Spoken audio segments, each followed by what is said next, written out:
आज आपण बालतत्व आणि बालमानशास्त्र चाइल्ड सायकोलॉजी समजून घेण्यासाठी ही खास सिरीज मराठीतनं चालू करत आहोत. तर चला आपण एकत्र मिळून शिकूया. पेरेंटिंग टफ झालंय का हो? पेरेंटिंग आधीपेक्षा कठीण वाटतंय. मुले सेन्सिटिव्ह, इम्पेशंट आणि डिस्ट्रॅक्टेड का झाली असतील बरं? पालक म्हणतात, आमच्या लहानपणी आमच्या आईबाबांनी थोडी ना चाइल्ड सायकोलॉजी शिकली होती, तरी आम्ही किती चांगल्या पद्धतीने मोठे झालो, मग आता का शिकायची? ह्याचं उत्तर एकच, मुले बदलली नाहीत, पण त्यांचं जग बदललं आहे. पूर्ण एन्व्हायरमेंट बदललं आहे. पूर्वी लहान गोष्टींनी आनंद व्हायचा, आता मोठ्या गोष्टीही खूप अपुऱ्या वाटतात. पूर्वी खेळ हा विकासाचा भाग होता, आता स्क्रीन हा आयुष्याचा भाग झालाय. पेरेंटिंग जुन्या पद्धतीने करता येईल का हो, जर मुलांचे बालपणच पूर्ण बदलले असेल? म्हणूनच पेरेंट्सनी मुलांचं मानसिक आरोग्य समजून घेणे आता अनिवार्य झाले आहे. तर आपण why should we learn child सायकोलॉजीचे 5 इम्पॉर्टंट रिझन्स मी तुम्हाला आत्ता सांगते. नंबर 1, मुलांची सहनशक्ती कमी झाली आहे, कारण आता प्रत्येक गोष्ट इन्स्टंट मिळते. पूर्वी काय व्हायचं, मुलांना काही हवे असेल तर वाढदिवस किंवा सणाची वाट बघावी लागायची. टीव्हीवर आवडता कार्यक्रम आठवड्यातून एकदाच यायचा. वेट करायची सवय होती, त्यामुळे संयम आणि सहनशक्ती होती. आता YouTube, Netflix, Amazon, Swiggy, Zomato मुळे सगळं कसं एका क्लिकवर अवेलेबल होतं. मुलांना काही हवे असेल तर लगेच मिळते. त्यामुळे मुलांना पेशन्स नाही, फ्रस्ट्रेशन लगेच वाढतो. एखादी गोष्ट पटकन नाही मिळाली की लगेच राग येतो. आता केवळ वस्तू पटकन मिळत नाही, तर भावना, प्रतिक्रिया आणि समाधानही एका क्षणात मिळावे अशी अपेक्षा केली जाते. नंबर 2, इमोशनल स्ट्रेंथ कमी झाली आहे, कारण बाहेर खेळणे कमी झाले आणि स्क्रीन टाईम जास्त झाले.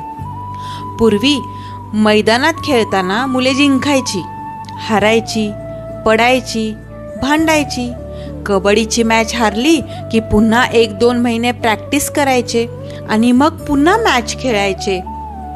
हे सगळं नैसर्गिक होते, त्यामुळे त्यामध्ये इमोशनल लर्निंग होते. मैदानात हार सहन करायची सवय होती, त्यामुळे जीवनातल्या संघर्षाचा सामना करायची ताकद देखील होती. आता मुले मोबाईलवर गेम खेळतात, हारले की लगेच रिस्टार्टचं बटन दाबतात. हार सहन करायची सवयच नाही, त्यामुळे काय झाले, लहान सहान गोष्टींनी मुले तणावग्रस्त होतात. फ्रस्ट्रेशन सहन करण्याची ताकदच नाही. हार आणि अपयश पचविण्याची ताकद कमी झाली आहे. इमोशनली स्ट्रॉंग होण्यासाठी मुलांना रिअल लाईफ एक्सपिरियन्स द्यायलाच हवेत, केवळ व्हर्च्युअल नाही चालणार. नंबर 3, सोशल मीडियामुळे मुले स्वतःला कमी समजतात, कारण सतत कंपॅरिझन होते. पूर्वी तुलना नव्हती, कारण आपल्याला इतर मुलांचं आयुष्य माहीतच नव्हते. स्पर्धा फक्त स्वतःशीच होती. सोशल कंपॅरिझन नव्हते, बाहेरच्या जगात काय चालू आहे काही माहीतच नसायचे. आता इंस्टाग्राम, यूट्यूब, स्नॅपचॅट, थ्रेड्स, त्यामुळे मुलांना जगभरातल्या मुलांचे अचिव्हमेंट दिसतात. रिझल्ट्स, मुलांना वाटते दुसऱ्याची लाईफ परफेक्ट आहे पण माझी नाही. त्यांना स्वतःचे युनिकनेस विसरायला होते. सतत स्वतःची तुलना इतरांशी करत राहतात. सोशल मीडियावर सक्सेस दिसतो, पण त्यामागचा संघर्ष हा मुलांना दिसत नाही आणि ते सांगणे खूप गरजेचे आहे. अभ्यासाचा तणाव, नंबर 4, अभ्यासाचा तणाव आणि सततच्या परीक्षांमुळे मुले प्रचंड मानसिक दडपणात आहेत. पूर्वी काय व्हायचे, परीक्षा 7 ते 10 दिवसात संपायच्या. दररोज 2 पेपर असायचे तरी तणाव नव्हता. अभ्यास म्हणजे जबाबदारी वाटायची, पण मानसिक तणाव नव्हता. स्ट्रेस, डिप्रेशन, अँझायटी हे वर्ड्स माहीत देखील नव्हते. आता परीक्षा 15 ते 20 दिवस चालतात. एक पेपरला 2 दिवस सुट्टी मिळते. त्यामध्ये जर सायन्स आणि मॅथ्सचा असेल तर 3 दिवस सुट्टी. का तर एन्झायटी आणि स्ट्रेस येतो. त्यामुळे काय होतं, अभ्यासाची भीती वाटायला लागते, आत्मविश्वास कमी होतो, मानसिक थकवा येतो. अभ्यास हा आनंदाने शिकण्यासाठी असतो, पण आजच्या स्पर्धेत तो तणावाचं एक कारण बनत चालला आहे.